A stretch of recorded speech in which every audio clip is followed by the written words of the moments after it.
What is going on, YouTube? What is going on, Kansas City? What is going on, Jayhawk Nation? And what is going on, everybody? And welcome to the Beat of KC. Ladies and gentlemen, my name is Lucas Murphy, and today we are going to be talking about the Kansas Jayhawks football program heading to Texas Tech, and they will be taking on the number 9 team in college football. This is going to be a very, very formidable opponent for the Kansas Jayhawks. They are going to be a tough play. And the reason is because not only are you playing the number 9 team in all of college football, you're also heading on the road, and there's a lot of notes that will tie into this really just being an absolute insane environment that you'll be playing on the road.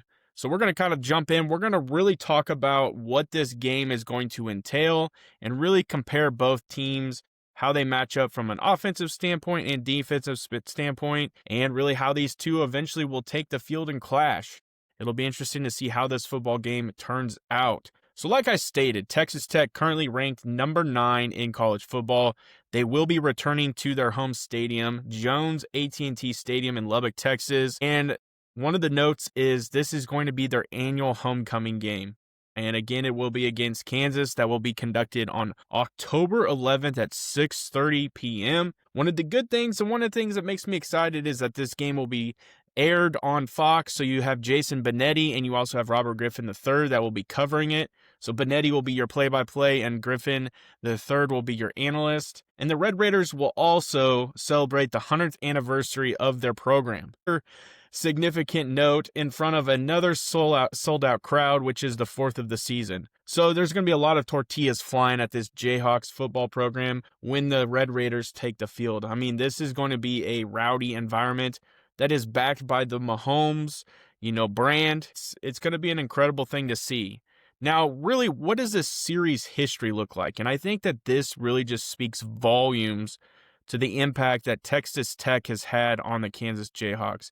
This will mark the 26th all-time meeting since 1965, with Texas Tech leading this series, ladies and gentlemen, 23-2 overall and 11-1 in Lubbock.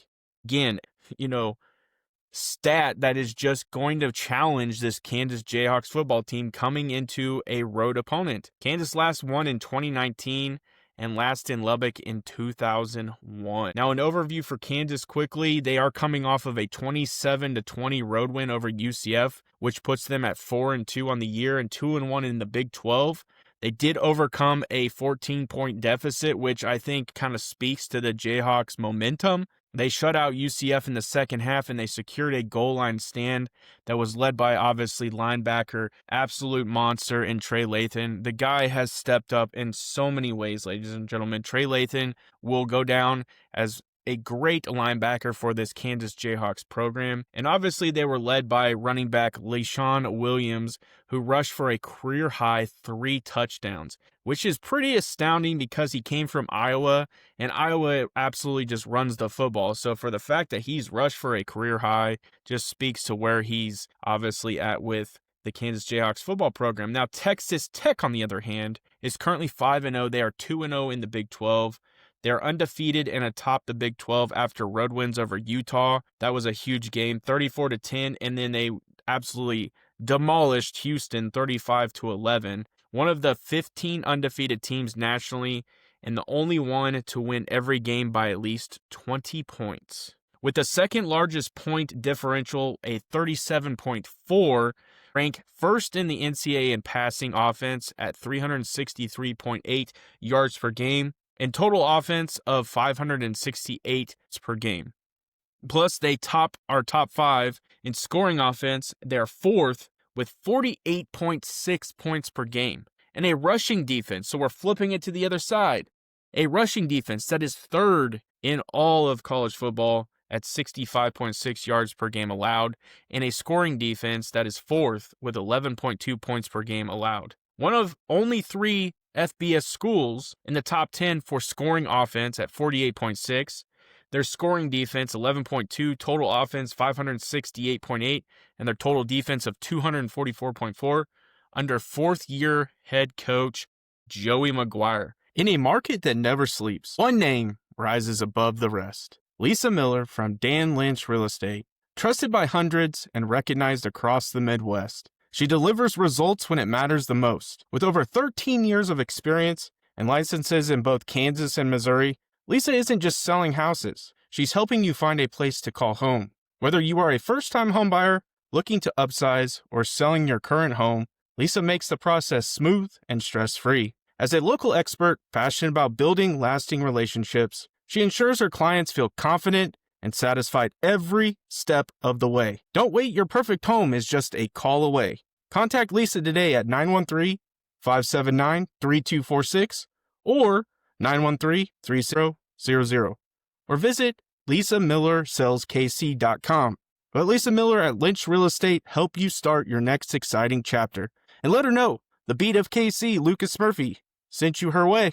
It's going to be a tough opponent for the Kansas Jayhawks. Now, we're going to dive a little bit more into this Texas Tech defensive surge, and I really think the reason we need to is because on the opposite end, the Kansas Jayhawks really are going to challenge that with a decent offense. So Texas Tech, obviously, like we stated, is fourth nationally in scoring defense with 11.2 points per game. So clearly they're doing things right on that side. And ninth in total defense. So again, they're only allowing 244.4 yards per game. They've surrendered just 56 points through 5 games. So they're really kind of putting a chokehold on opponents when it comes to scoring. It's the fewest allowed since 1946. And again, that's thanks to their defensive front and really a potential All-American in linebacker Jacob Rodriguez. Jacob Rodriguez, when I watched him play against Utah, is absolutely just flying all over the field.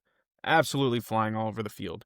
Now we're going to kind of talk a little bit about the Jayhawks and really how we can challenge that defense. And that's going to be led by quarterback Jalon Daniels. He is off to a hot start, ladies and gentlemen. He has completed, so far this year, 103 of 153 passes for 1,497 yards, and he has 16 touchdowns, second nationally through 6 games. Most by a KU quarterback since Todd Reesing in 2007.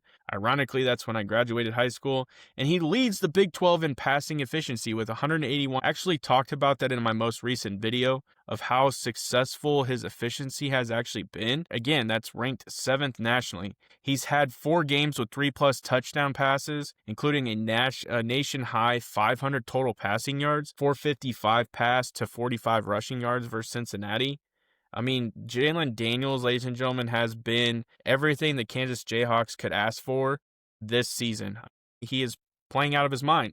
Now, a linebacker that I recently talked about, who I just enjoy watching play, is linebacker Trey Lathan. His defensive leadership continues to shine, ladies and gentlemen. He keeps improving each week, and he keeps kind of creating some accountability.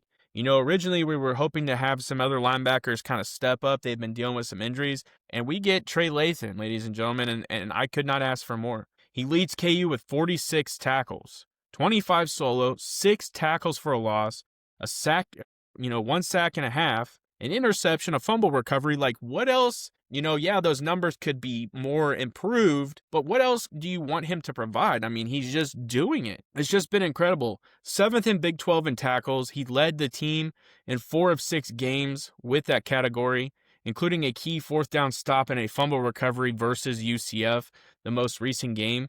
That is the first time KU shut out a Big 12 foe on the road in the second half. Incredible. Now, Coach Lance Leipold, and again, he's building his resume as the coach at KU. And I think that's going to be a significant thing as we continue to progress through these seasons. This was going to be an impactful season to build upon. Really, it's the last year of Jalon Daniels. There's some guys that transferred in that will be heading out the door. You're giving the opportunity to really bring in and lead the way in recruiting in the state of Kansas. You've really brought in a ton of talented football players for the next few years. So how has Leipold's impact really been? So KU has won 6 Big 12 road games since 2021.